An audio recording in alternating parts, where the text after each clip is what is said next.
Olá, irmãos, graça e paz, sejam bem-vindos ao nosso canal, o canal da Escola Teológica João Calvino. Neste vídeo nós vamos dar continuidade à nossa série de vídeos sobre seitas e heresias, na nossa playlist sobre seitas e heresias. Na nossa aula de hoje nós vamos continuar também falando sobre as testemunhas de Jeová, nossa segunda aula sobre as testemunhas de Jeová. De antemão eu gostaria de justificar aos irmãos o motivo pelo qual eu mudei a forma como eu havia organizado as aulas. Tá? Tenho reparado que na correria do dia a dia, as pessoas muitas vezes não têm tempo, os irmãos não têm tempo de parar e assistir vídeos com mais de 30 minutos, parar para assistir de fato vídeos com mais de 30 minutos. Então, qual a ideia? Para se tornar mais didático, eu entendi que quanto mais curto forem os vídeos, com uma abordagem mais direta sobre determinados assuntos, isso tanto facilita para que os irmãos possam assistir, tenham tempo para assistir, quanto também facilita para que os irmãos possam apreender de forma mais rápida aquilo que foi exposto no vídeo. Tá? Então, a minha proposta é essa, que nós vamos trabalhar alguns vídeos tratando de temas específicos, peculiaridades, doutrinas peculiares da seita em si, e abordando somente durante esse período aí, esse tempo de 15 e 20 minutos, para facilitar tanto a apreensão dos irmãos, quanto ao conteúdo, quanto o tempo dos irmãos, para que os irmãos tenham tempo para assistir às aulas, tá bom? Eu mudei também o roteiro da abordagem, que eu havia organizado antes, por um motivo bem específico. Uma pessoa que provavelmente deve ser testemunha de Jeová, no último vídeo que eu gravei, colocou um comentário onde ela criticava e falou a respeito dos 144 mil. Eu me dispus a falar a respeito do assunto, contudo, eu entendo que não seria prudente eu fazer essa abordagem no momento, mas já tratar de outras doutrinas e falar sobre os 144 mil um pouco mais à frente. Por quê? Existem particularidades quanto a essa questão dos 144 mil, dos novos céus e da nova terra, que mesmo no meio ortodoxo existem alguns pensamentos ou entendimentos diferentes sobre o texto. Tá?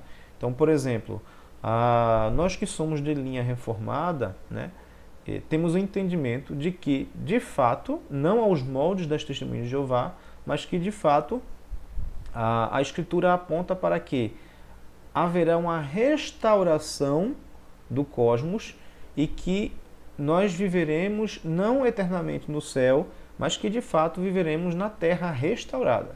Tá? Então, são pontos que os reformados divergem dos nossos irmãos pentecostais, e que ao falar sobre esse assunto, eu não estaria representando uma totalidade do grupo ortodoxo, tá? Porque existem particularidades no que diz respeito à escatologia, ok?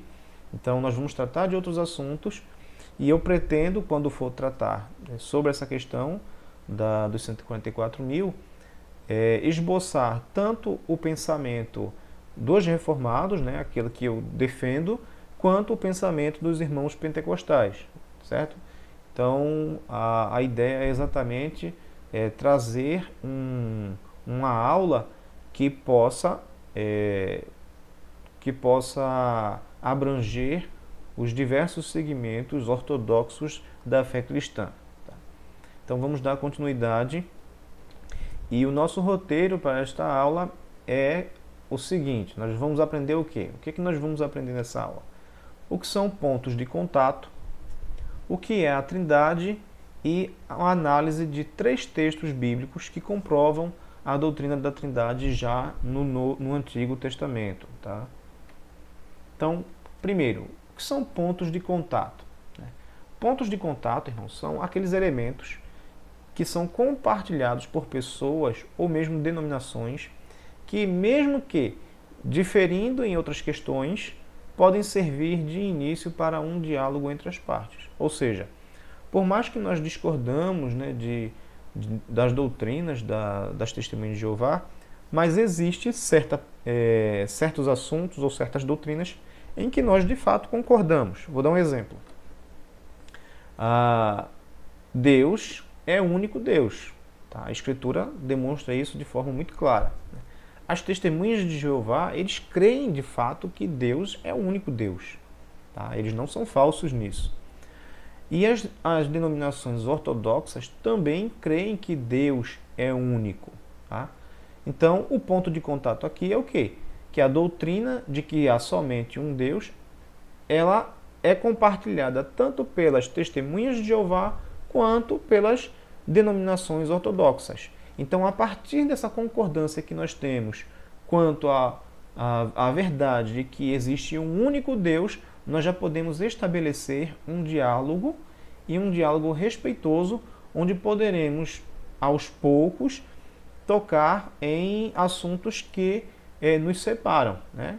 E a ideia é que esse contato ele seja respeitoso de ambas as partes, para que nós possamos ter uma conversa, um diálogo sadio, onde as partes possam expressar seu entendimento sobre os determinados assuntos e, concordando ou não, argumentando e contra-argumentando, dando a razão daquilo que se crê, né?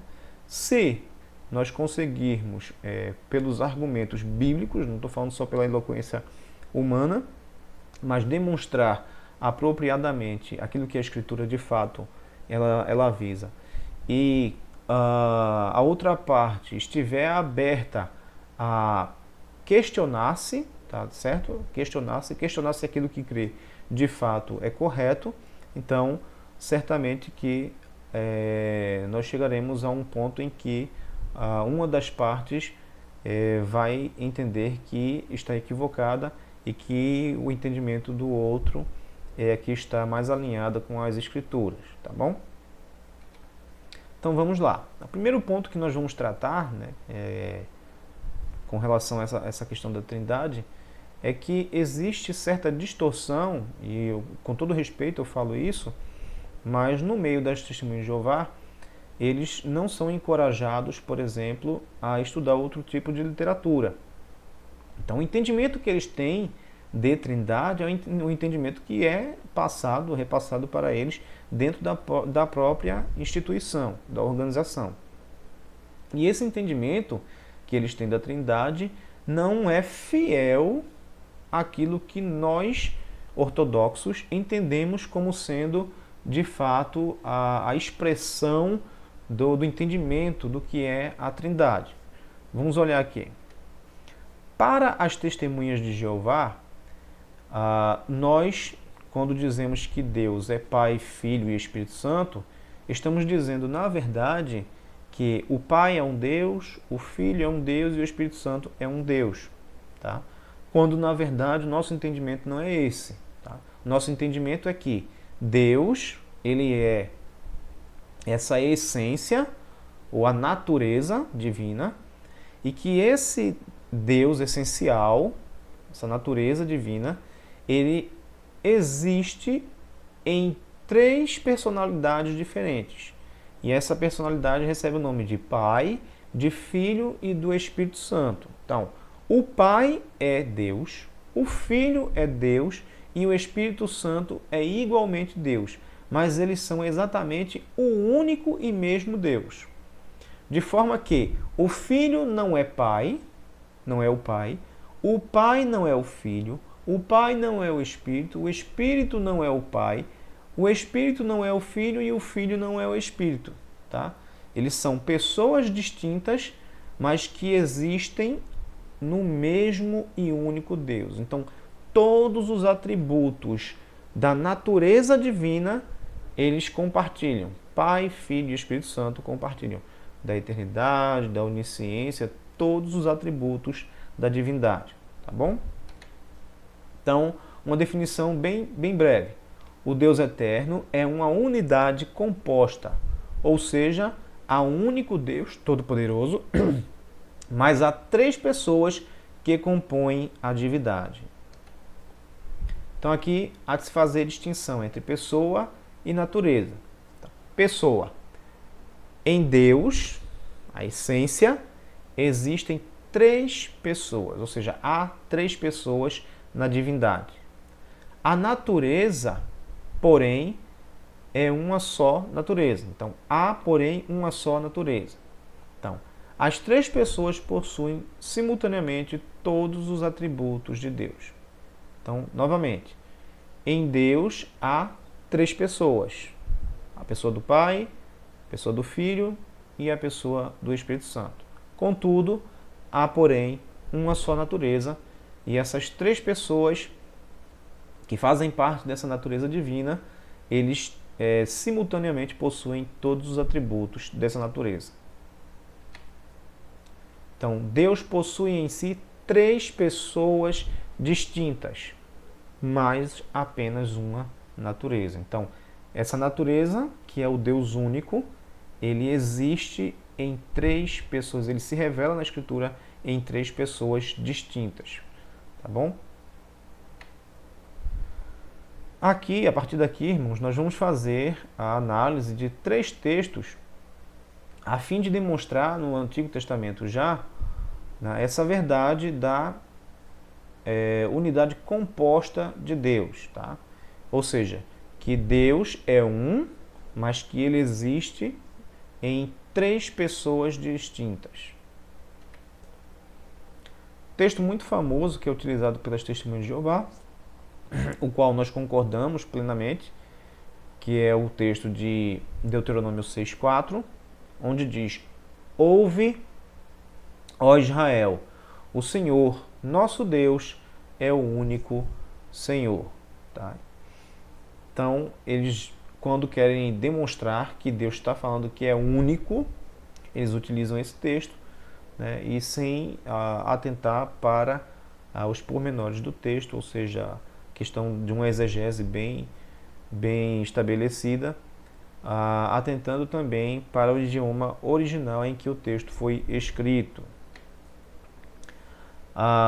O uso da palavra errad, tá?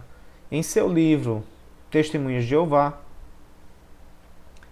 Exposição e Refutação de Suas Doutrinas, Menezes afirma: na língua hebraica existem duas palavras para expressar unidade, a saber, errad e yahid. A primeira palavra, errad, designa uma unidade composta ou plural. A segunda, yahid, ela é usada para expressar unidade absoluta, ou seja, aquela que não permite pluralidade. Tá? Então os irmãos podem encontrar essa citação nesse livro aqui, que é do Aldo Menezes, Testemunhos de Jeová, na página 144.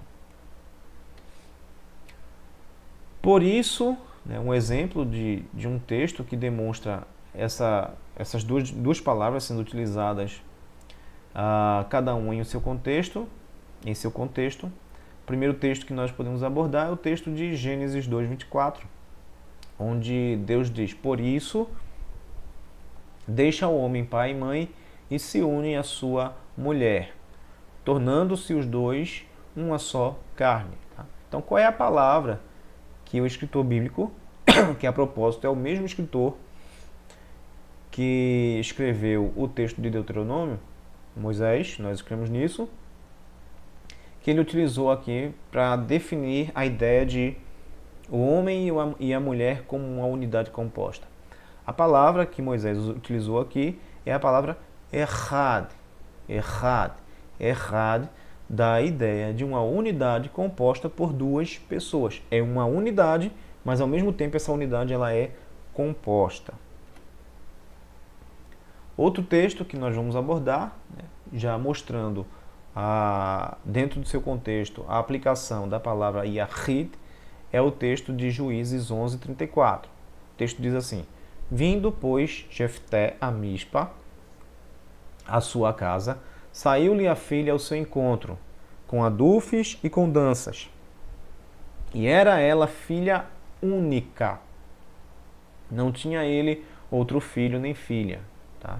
O texto deixa muito claro que A intenção aqui no texto é demonstrar que essa menina não tinha irmãos, nem irmãos do sexo masculino, nem irmãos do sexo feminino. E a palavra que é utilizada aqui é Yahid.